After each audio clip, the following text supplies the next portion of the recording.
Introduction to Romans. We're going to go through the material in the book and then talk about some things that it doesn't quite get to as well. So the establishment of the church in Rome, much different than what we have with like the Church of Philippi or even Ephesus and others. We don't really have a record of that in the book of Acts. There's nothing alluded to it in regard to details of the epistles either, except for some of the things we read of here in Romans. So how might the church have been established in Rome? At Pentecost, they were Christian. They had people there from Rome. Yeah, absolutely. So in Acts chapter 2, on the day of Pentecost, as Foster mentioned, of course, Pentecost being a major feast day for the Jews, one of those which required those of age to travel to Jerusalem. You've got Jews from all over the world as it stood at that time, the world empire of Rome. And in Acts 2 and in verse 10, it tells us that a lot of them were from Rome. Phrygia and Pamphylia, Egypt, and parts of Libya, joining Cyrene, visitors from Rome, both Jews and proselytes. What would have happened after the day of Pentecost? You know, we know they stayed in Rome for some time, and that's where you have all of this benevolent activity and selling their goods and giving to anyone who had need, having all things in common. What happened, though, when things got hot in Jerusalem? They dispersed. They scattered everywhere. Obviously, people would be going back to their home, and that certainly is a logical, I think, assumption, if you will, of how the church in Rome was started. By the time Paul writes this epistle, the church has been in Rome for some time. Someone read Romans 1 and verse 8. First, I thank my God through Jesus Christ for you all, that your faith is spoken of throughout the whole world. So kind of like the Thessalonians, their faith had gone out, and you don't need to say anything of you. It's a similar thing to what we have here with the Romans. In chapter 15 and verse 23, now no longer having a place in these parts, Paul says, having a great desire these many years to come to you. So for many years, Paul desired to come to them.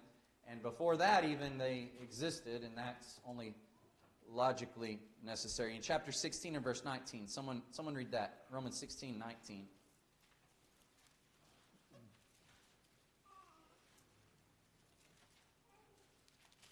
For your obedience has become known to all. Therefore I am glad on your behalf, but I want you to be wise in what is good and simple concerning me. Thank you. So, their obedience is known to all. That's the same concept as their faith is spoken of throughout the whole world, which is really important to point out as we get into Romans. What kind of faith did they have? What did it act like? Or did it act? Obviously it was active because other people in other places knew what was going on in that congregation. Yeah, absolutely. And it was active according to God's will. It was obedient faith. And he'll use that very term in chapter 1 and verse 5, and then in chapter 16 as well, making a bookends of the epistle. But we'll get into that as well. In AD 52, there was an expulsion of the Jews by Claudius from Rome. Suetonius is a Roman historian who said that Claudius expelled the Jews from Rome because of the continuing tumult at the influence of Christos, which is commonly agreed to be a reference to Christ. And we see in Acts 18, Aquila and Priscilla are part of those Jews who had left Rome based on this decree. It tells us in Acts 18 and verse 2 that Paul found a certain Jew named Aquila, born in Pontus, who had recently come from Italy with his wife Priscilla because Claudius had commanded all the Jews to depart from Rome, and he came to them. And so he works with them in Acts chapter 18. And then in Romans chapter 16, he talks about how they stuck their own necks out for them, so they were very influential in the truth, and they were hard workers for the Lord, and that would also include for the apostles. The Lord has sent. And so it seems by Acts 18, they're already Christians. There's no record of their conversion there in Acts 18. Paul didn't preach them the gospel. Here they are in Philippi because of the Roman expulsion of the Jews. And so they were already Christians in Rome by AD 52. And we can reason from that regard. Now, when they returned back, what had happened by Acts 18? Who did the gospel reach by Acts chapter 18? Two general categories. Jews, who did it also reach? Gentiles. And certainly that would have been a key point of Paul's focus. We know that in his ministry. He mentions it in Romans, but also in chapter 18, he's in Gentile areas preaching the gospel, not just to Jews, but to Gentiles as well. And it's very obvious they would take that back, that wonderful truth that the gospel is for them as well. And there would be even more Gentiles that are converted to Christ. And so the Roman church, in chapter 16, we see various congregations, but I speak of church in the sense of all the Christians that are in Rome, is comprised of Jews and Gentiles, pretty healthy mix of that. So there are some points in the book that speak about some claims made by the Roman Catholics. We won't spend a lot of time on this, but they claim that Peter and Paul founded and organized the church in Rome. But how does that not work with Paul? He never was there before the church started. Yeah, the church was existing in Rome before he ever got the chance to go there. Not to mention in chapter 15, he makes the express point that the reason I haven't come to you yet is because I made it a point not to lay on another man's foundation, to preach the gospel where it hasn't been preached before. And so he didn't go to Rome because it was already there. And that's kind of makes sense. Then they say Peter is the one who established it as well. There's no indication, as the book points out, that he had left Jerusalem by this time. But also, there's no hard evidence that Peter ever went to Rome. 1 Peter 5 in verse 13 mentions that he writes that epistle from Babylon. And a lot of people think that that is used in a figurative way in reference to Rome like it is in Revelation. But while that might be the case, there's no absolute evidence to where we can assert that dogmatically. There was a Babylon that still existed on the Euphrates, and it very may well be that that's where he was. And so for what it's worth, those claims cannot be substantiated at all. So the date and place that the epistle was written, about AD 57, likely written when Paul was in Corinth. We see that in Acts 19, 21. He intends to pass through Achaia, which is Corinth, part of Corinth. And then in chapter 20 and in verse 3, it tells us that he decided to return through Macedonia, stayed 3 months in Greece. So he's over in that area in Corinth, and it's likely when he writes this epistle. Romans 16 and verse 1. Someone go ahead and read that, because he mentions a woman that gives us some indication of where the letter is written. I commend to you, Phobia, our sister, as a servant of the church in Cenchrea. Okay. So he's commending this woman. Many by this think, and there's some manuscripts that add kind of a footnote at the end of the epistle. Many think that Phoebe is a courier of this letter, and she would be delivering it. Possible, can't state that for sure. But he's commending her, so she is being sent, and this commendation is there for them to receive her. And where is Cenchrea? It's in Corinth. It's a port city of Corinth. And so it makes sense that this may have been likely written from Corinth. Verse 23, he mentions a Gaius that is his host and the host of the whole church. And Gaius, mentioned there, is also mentioned in 1 Corinthians 1 and verse 14 as a man that he converted as well. And so if Gaius is his host, and Gaius is from Corinth, then Paul is in Corinth. Erastus in verse 23 is also mentioned from 2 Timothy 4:20 as being from Corinth as well. Something else interesting pointed out by the book is there would be a very severe persecution, unlike any before it, that started in the year 64 AD by Nero, and that would come from him burning Rome and then blaming it on the Christians, and that would escalate into terrible, terrible persecution. But aside from chapter 8 in Romans, which speaks of suffering, and it speaks of it in a very generic sense, not specifically persecution, but suffering, period. Certainly suffering for Christ, but that would also include just our living faithfully to Him despite our physical maladies and struggles. Because of not too much focus on persecution, it might be that it was written before then, and so the estimated date is about 57 AD. Comments, questions on all that? That's typical introductory stuff. I would say that whether Paul realized it or not when he wrote it, it's almost like those letters sort of prepares them for persecution. Oh, certainly. On what he says. Yeah, for sure. And I mean, you see that throughout the New Testament, period. There's persecution if you're living like Romans tells you to live. If you're living like God tells you to live through Christ, is inevitable. And so there's a reason why, wool isn't just pulled over our eyes, but we're told very clearly up front. This is going to happen. Chapter 5 has a lot to do with that as well, that even though we suffer, we have peace with God, and then we rejoice in tribulation because of the hope that we have, and that hope won't disappoint.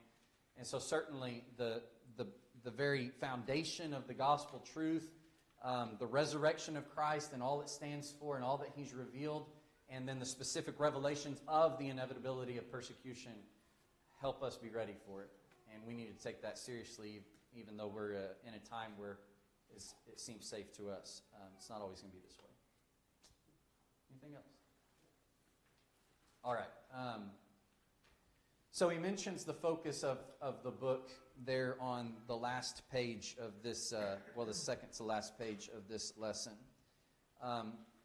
Kind of divides it up into 3 parts. And he has an outline also on page 6. As I teach, and we have the PowerPoint, I've put together my own outline just as a manner of a discipline in helping me flow through the book, and so I can make that available to you if you want it. This is a good outline as well, but you might see some differences in that. But here he mentions the focus of the book being threefold. What's the first problem? And he puts it in the series of problems. What's the first problem? Sin. Why is sin a problem? All have done it and separates you from God. That's the ultimate point. Don't ever let anyone confuse you about the focus of the whole Bible, and that is relationship with God. That's spiritual life. That's why heaven's going to be so wonderful, because we're there with Him. And the thing that keeps us from that is sin, and Jesus is the solution. What's the second problem he mentions? The law. Okay. But in chapter 7, as he's addressing the problem of the law, he mentions chapter 7 through chapter 8.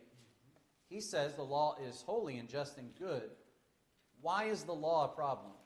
It was weakened by flesh. It's been fixed. And there was no salvation prescribed in it for. Yeah. The flesh being in a mortal existence with all the temptations around us. It tells us in chapter 7 that sin takes advantage of the law when God says don't do something. And just like we see in Genesis chapter 3, Satan starts saying, well, he said don't do it because he wants to keep you from what's good. And that's kind of how it operates. You tell a child don't do something, they want to do it now. And that isn't the parent's fault. It's not the law's fault. It is sin's fault. It's Satan's fault, sin being personified in Romans chapter 7. And if all I'm thinking about is that fleshly desire, I will sin. And if you're under the law, what does the law not have? Okay, elaborate on that salvation.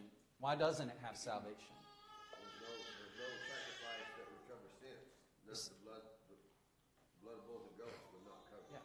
The sacrifice. The blood of bulls and goats made atonement for sins, as we'll see in chapter 3, ultimately as they typified the sacrifice of Christ. And so there was no sin ever forgiven by virtue of the blood of an animal.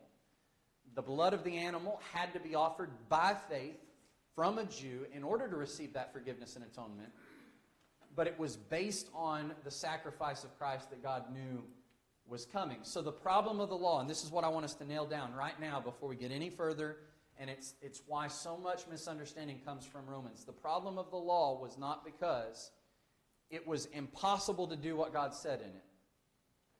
Now, you sin, and all have sinned, but we've sinned even under the law of Christ. Right. Has anyone kept the law of Christ perfectly? I think that if someone would say that, they would be very dishonest with themselves. The problem is not law because there's rules and we've got to follow them. And this idea that the law, I understand that we look at all the details and all of the steps, and it's overwhelming to us, and we're certainly glad we're not under that system. I get that. But they were able to keep it faithfully. God didn't give them any impossible commands. He was very clear on what He wanted. He had it written down. It was at their disposal. They were to read it all the time. The problem with the law was not that it contained rules and regulations. The problem with the law is that once you sin, it can't justify you. It can't save you. We live under a law now, and it's called the law of liberty. And it's called the law of liberty not because it's always easy. Do you ever struggle with temptation? Certainly. It's not always easy. A lot of times it's very challenging, and we reach new challenges every day. It's a law of liberty because there's forgiveness offered in it. And as you're forgiven and you grow in Christ, sin can be conquered by God's grace.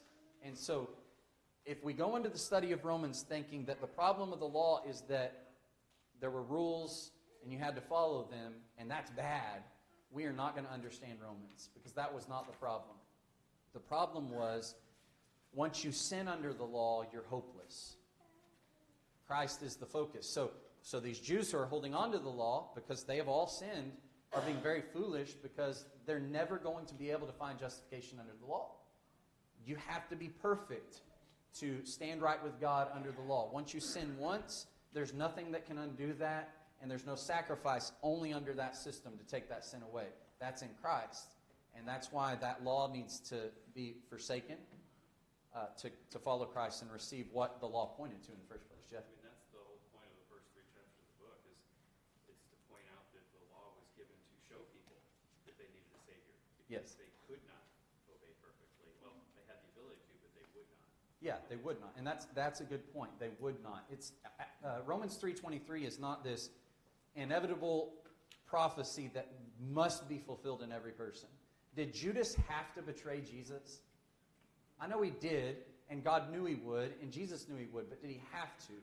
Was it inevitable and he had no choice because it was prophesied about? Well, no. And it's no different with Romans 3:23. That might be hard for us to wrap our minds around, that God knew we would sin. But really, at the end of the day, there are people who live without sinning. You think of babies who are innocent, and I understand they haven't reached that age of understanding and comprehension, but we're not born in sin, and we're not born with the inevitability to sin. It's always a choice. We don't have to do it. If there's ever a choice, it means we can do it or we don't have to do it. And just because we choose to do it doesn't mean that was inevitable. Yes, ma'am, Marie? Well, I was thinking about the law, God had to have something for people to line up, but in Galatians, I think it says it was a tutor to bring us to Yes, ma'am. Christ. It had a purpose. And I appreciate that, but we don't Yes. keep it now that Christ came. Absolutely. Absolutely. It is nailed to the cross. It's obsolete. We're not under its authority anymore. We can learn from it. And there certainly are some commands that Christ has established in His law that are also under the old law. But we don't keep them because the old law says it. We keep them because Christ says it. And it teaches us because it shows us the faithfulness of God. It shows us the character of God. It shows us the terrible nature of sin. It shows us the need for our obedience. And then it shows us without grace we can't be saved. Without the sacrifice we can't be saved. And so Christ's law teaches all the same things. The only, or not the only difference, but the major difference is victory. The sacrifice has been made. The sins atoned for. The power available for us to be transformed and get to heaven. Yes, sir. One of the, chapter 2, verses 6 and 7, one of the words that Paul uses, and it's interesting how he has several words that he uses that are finance related. Sure. But he uses that word render. God will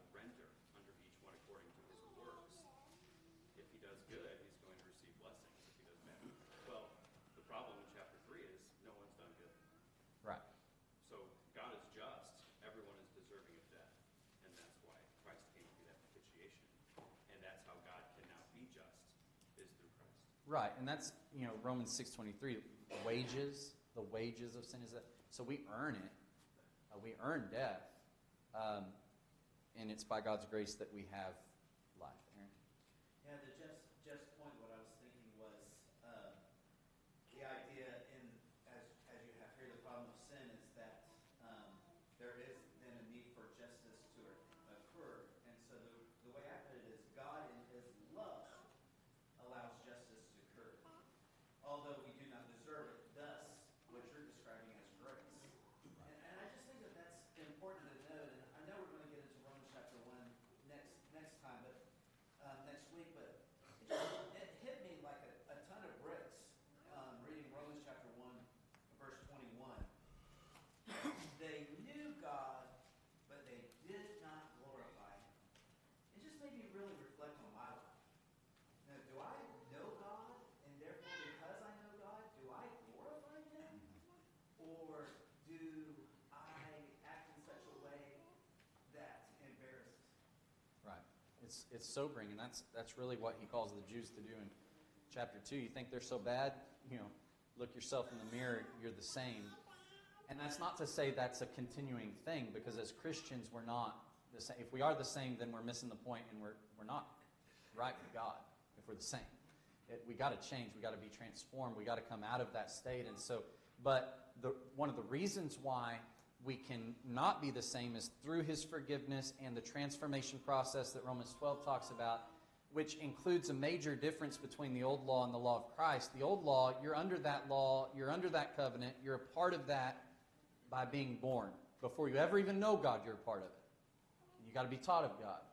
But under the new law, the likelihood and the expectation of it being an inward conviction and dedication, a heartfelt fidelity to God, a love of God, instead of just, I'm a Jew, so I do Jewish things, is because in order to become a part of that covenant, you learn about God and yourself, you forsake yourself, and you follow God because you want to.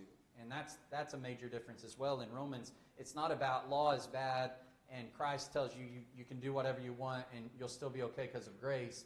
The major difference, and that's what we see with a lot of these points on the Jews, a major difference is that the reason why they were so corrupt, not that they would have hope without Christ even if they were, a man like Abraham or a man like Moses or a man like Daniel, because those were living by faith. But the reason why they were so corrupt is that they weren't circumcised in the heart, as chapter 2 would say. Could they have been? Did the law say that's what God wanted? Certainly. But they weren't because of a lot of those problems. Did I see a hand over here? Posey? The ones that did live under the old law, though, if they were obedient to that law, when they died, they were in good standing with God. And their sins, when Christ died, their sins would be blotted out. Correct. And that's what I'm saying. And that's what he'll point out in the first few chapters, especially chapter 3, that the righteousness of God is apart from the law. You can't be righteous with God and before God with only the law. But the law witnesses to the righteousness of God, which is by faith. And when you read Hebrews 11, what do you see a lot of? All of. Jews, people that lived under the law and before the law, before Christ ever even set foot on earth, thousands of years. And it's speaking about how they lived by faith in God, and because of that, can attest to the fact now this is the life that pleases God. But the reason why they have hope is because of God's intent to send Christ, knowing that would happen and the sins would be paid for. So that's another confusion some people have. If you lived under the old law, tough luck. That's not how it worked. You still were expected to live under that law, faithfully to it, but by faith. And the reason why you'd have hope and be saved is through Christ still. You just happen to live before Him. And he kind of touches on that in chapter 3 as well, so we'll get to it. Did I see any other hands? This is an obvious point that Jesus Christ kept the law perfect. Yeah. That Yes. show that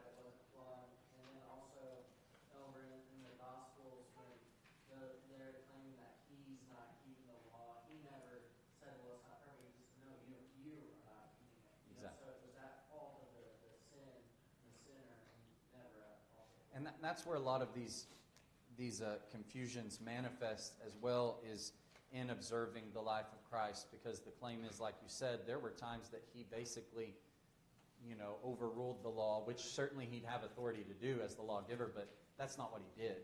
When he says, I'm Lord of the Sabbath, he's not saying that I can break the Sabbath, because it's not really breaking the Sabbath, because I wrote the Sabbath law. He's saying, I know what Sabbath law is, and this is not it. That's your tradition. And so Jesus kept it perfectly, and when we say perfectly, we mean every single thing a Jew was required by the law to do, Jesus did.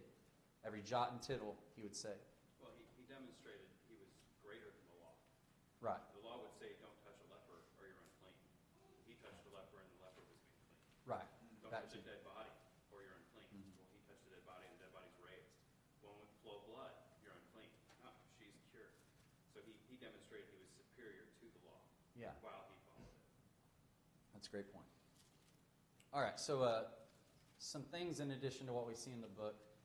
The purpose, and you might think, well, that's the same as the theme, and we'll get to the theme, but why did Paul write Romans? I get the theme is 16 and 17 of chapter 1. Why did he write Romans? And there's speculation about this. Sometimes Paul tells people why, or like, for instance, Jude. I wanted to write about our common salvation, but I'm writing to you because I found it necessary to exhort you to contend earnestly for the faith. So why did Jude write to his people?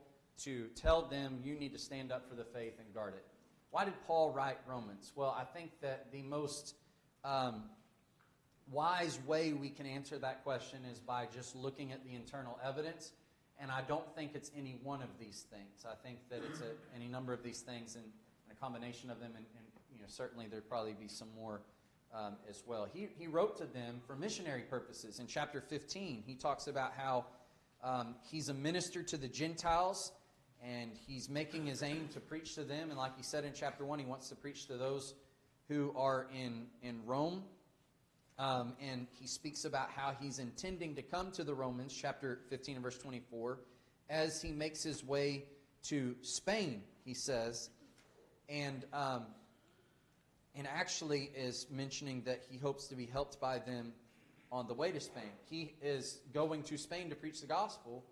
And he's writing to the Romans about this, and part of the reason is for them to be helping him on the way, but also for him to be able to come to the Romans as well. Notice in chapter 1 and verse 13, he says, I do not want you to be unaware, brethren, that I often planned to come to you, but was hindered until now, that I might have some fruit among you also, just as among the other Gentiles. So fruit there likely has primary reference to, as he mentions a gift in chapter 11 or verse 11 and 12 of chapter 1, the gift of his teaching, the gift of edification coming from an apostle to them, though some suggest spiritual gifts, and that may be the case, maybe it's double, but he's wanting to teach them.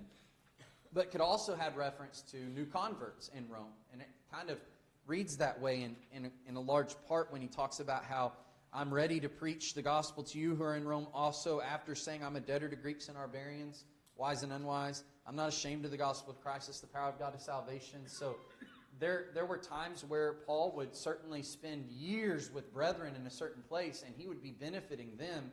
And while he's there, he's also preaching to people who are lost.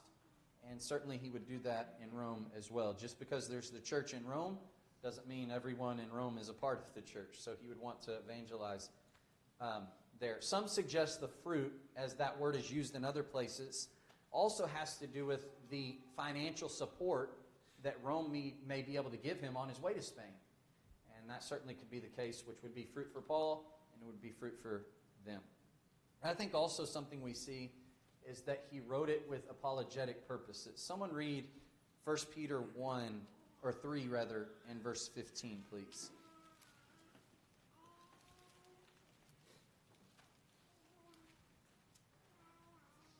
1 Peter 3, verse 15.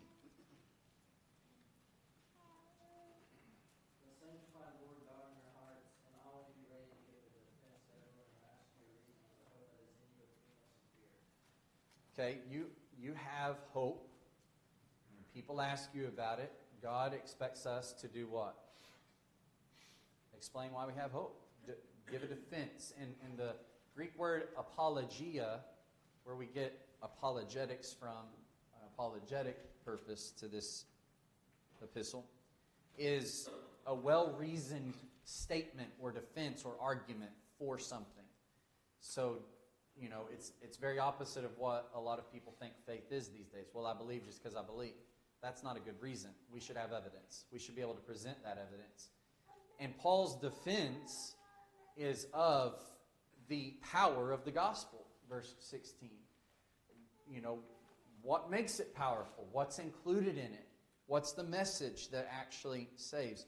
And he uses a way of writing, a literary style that's called diatribe, where it features fictional conversations and debates, rhetorical questions, and the use of may it never be to reject a line of argument. We're going to see that several times. And so it's almost what is called polemic, where he's answering an argument. He's arguing against someone or something. He's arguing against false narratives and false doctrines and stuff like that. And in a large case in Romans, against the Jews who claim it's unfair for God to reject them. And that's what we'll see as a hint in chapter 3 in verses 5 through 8 as Paul defends the righteous judgment of God that he made in chapter 2. And then even furthermore in 9, 10, and 11, the defense of God's decision to reject his physical people. And so he defends the gospel.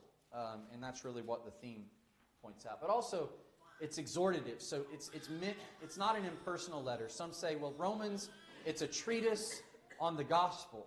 And that, you know, there's a lot of validity to that. You can see a lot of details and meat of the gospel and why it's powerful and how it works and what God's plan is in Romans. By no means is everything in Romans. You got to take all of the New Testament. That's the gospel. But some say it's a treatise on the gospel. But it's not just Paul standing up and lecturing and saying, well, this is the gospel, yada, yada, yada. But what is it meant to do starting in chapter 12?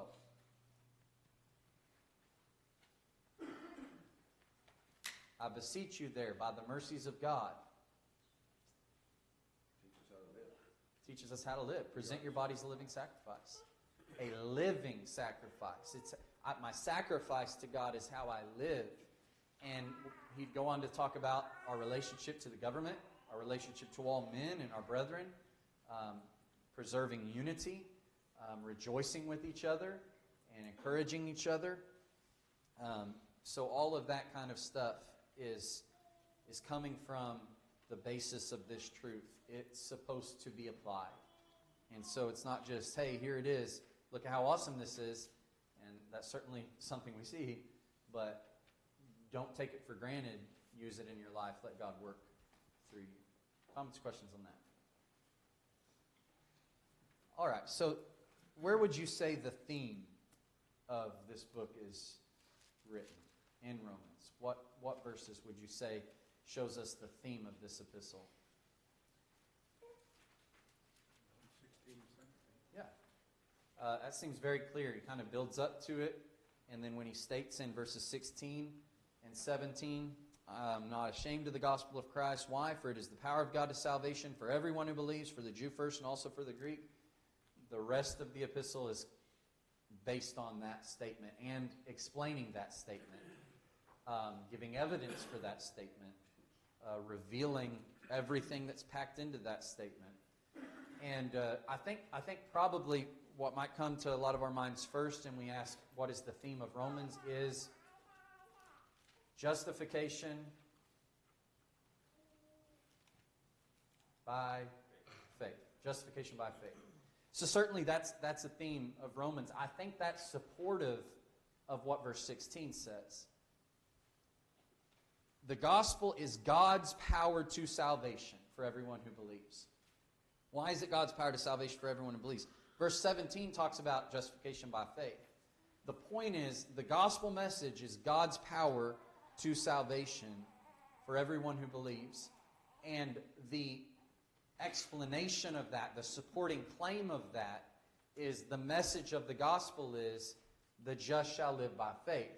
Justification by faith is the subpoint to God's power to salvation is the gospel. Now, if God's power to salvation is the law of Moses, then you would think you've got to keep it perfectly, you got to do this, that, the other, and you look at what the gospel or the law of Moses says. But when he says the gospel is God's power to salvation. What does gospel mean? Good news. Why is it, it's news. Why is it good? What's the good news? Christ has died for you. Now, how do you take the benefits of Christ's death and have them work in your life and save you? Obedience to the faith. Yeah, obedience to the Talks faith. about that in the first and last chapter. Right. Obedience to the faith. Faith that obeys what God's Word says. Or a faith that inherent within it is obedience. It could be translated either way, obedience to the faith or obedience of faith. What is included in faith according to the Bible? Obedience. So when we talk about faith and works and we get this mixed up, that what we're doing is showing that they're two completely different things, and we read James, we're going to be really confused because the works of James is different than the works of Romans. The works of Romans are the works of the law of Moses, perfect works. The works of James are works of faith, because faith itself is a work, and inherent in it is activity and obedience. And so Paul says, I'm not ashamed of this gospel because it's God's very power to save mankind. And I think that's important. It's not that God has the power to, and you hear this argument even among brethren, sadly. So you're telling me that God would not save someone who did not obey the gospel. How can you know?